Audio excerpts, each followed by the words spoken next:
It begins with a funeral. The sun hangs low over La Sanad, and the dust has barely settled over the body of President Abdi Rashid Ali Shermarke. Somalia is leaderless. In Mogadishu, telegraph wires tremble with rumors of a vacuum at the top. An interim president, Sheikh Mukhtar Mohammed Hussein, takes the oath. But in the barracks, another oath has already been sworn in silence. Major General Siad Barre moves carefully through military headquarters. He does not rush. He has studied power too long to rush. He understands that states do not collapse with noise. They collapse with precision. The funeral of Shermarke becomes a rehearsal. Uniforms are pressed. Lists are finalized. Arrests are planned. The date is chosen, October 21, 1969. 6 days after blood touched the soil. At 3 a.m., Mogadishu wakes to the sound of steel. Tank treads grind against asphalt. Armored units seal the city's arteries. The Parliament building is surrounded before dawn.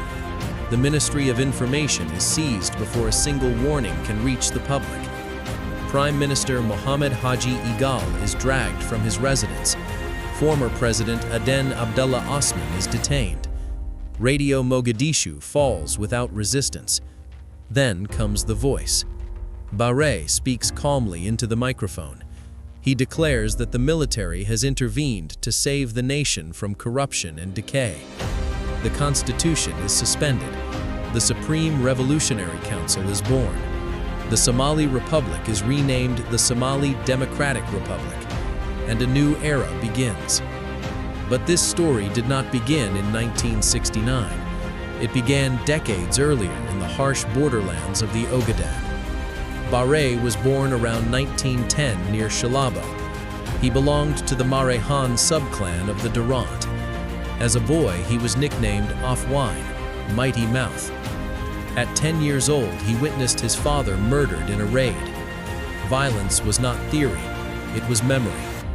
Historians would later argue that this moment carved suspicion deep into his character. Trust would never come easily. Power would become protection. He joined the Italian colonial police as a young man. Order, discipline, command. These became his language. In the early 1950s, he trained at the military academy of Modena in Italy. In Rome, he studied administration and governance. He absorbed the architecture of centralized authority. By the time Somalia gained independence in 1960, Barre was positioned near the top of the new national army. By 1965, he commanded it. When opportunity came in 1969, he was ready. But a coup requires more than guns. It requires ideology. 1 year after seizing power, Barre declared Somalia a socialist state. He called it scientific socialism, Hanti Wadaga Ilmiga Kudasan. It blended Marxist-Leninist organization with Islamic principles and Somali self-reliance. He promised to eradicate 4 evils: tribalism, corruption, nepotism, and misrule. Socialism unites, tribalism divides, he declared. Mentioning clan identity was banned. The word for cousin was replaced with jale, comrade. Effigies of tribalism were burned in public ceremonies. But behind the rhetoric, power narrowed. The regime's inner circle became known as the MOD Alliance. Marehan, Ogaden, Dulbahante, Barre's clan, his mother's clan, his son-in-law's clan. The state that condemned tribalism quietly relied upon it.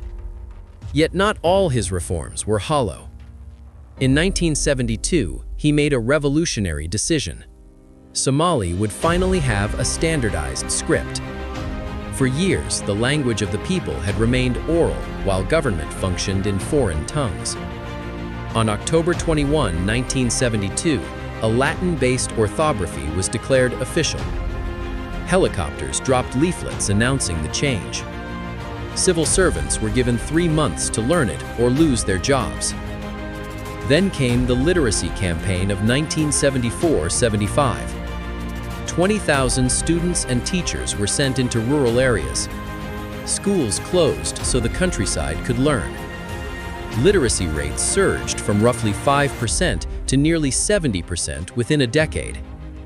UNESCO recognized the achievement in 1975. For many Somalis, this was the revolution at its best. But beyond education, geopolitics was shifting. In 1974, Somalia signed a treaty of friendship with the Soviet Union. Soviet advisors poured into the country. The port of Berbera expanded. The Somali National Army became one of Africa's strongest forces. Then Ethiopia erupted in revolution. Emperor Haile Selassie was overthrown by the Marxist Derg regime. Two socialist neighbors now faced each other across the disputed Ogaden region. Barre saw opportunity. In July 1977, Somali forces invaded. The Ogaden War began. Somali tanks advanced deep into Ethiopian territory. Towns like Jijiga fell. For a moment, Greater Somalia seemed within reach. But the Cold War shifted the board. The Soviet Union chose Ethiopia. 15,000 Cuban troops were airlifted to support the Derg.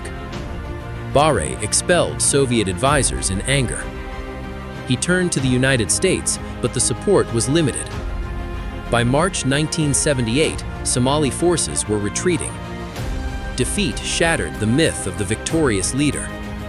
Refugees flooded the country. The economy strained under the burden. Dissent grew louder. Barre responded not with reform, but with force. Opposition movements emerged. Among them was the Somali National Movement in the north. The regime's response was devastating. In 1988, the city of Hargeisa was bombarded by its own air force. Residential neighborhoods were reduced to rubble. Survivors would later call it the Dresden of Africa. Wells were poisoned in rural areas. Civilians fled toward Ethiopia. Mass graves filled the dry valleys.